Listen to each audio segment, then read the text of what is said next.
Ko govorimo o umetni inteligenci, včasih se človek kar malo ustraši. Kakšna je to zdaj inteligenca pri računalnikih? A nas bojo računalniki nadomestili? A bojo roboti potem počeli karkoli želijo in bomo ljudje na obrobju družbe?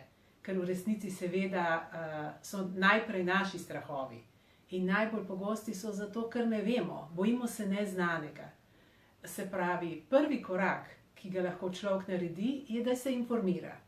Da razume majčkeno boljše, kaj lahko počne umetna inteligenca, kje so možnosti in kje so omejitve. Ker dejansko, koliko umetna inteligenca res lahko naredi, je odvisno od tega, kaj sprogramiramo, kaj rečemo računalniku, da naredi. In ne more kar tako nekaj delati po svoje. Seveda je pa potem odvisno od človeka, kaj bo sprogramiral in kaj si želimo, a bo to orodje, ki nas bo podpiralo, ali bo pa to neko orožje, ki bo počelo karkoli želi.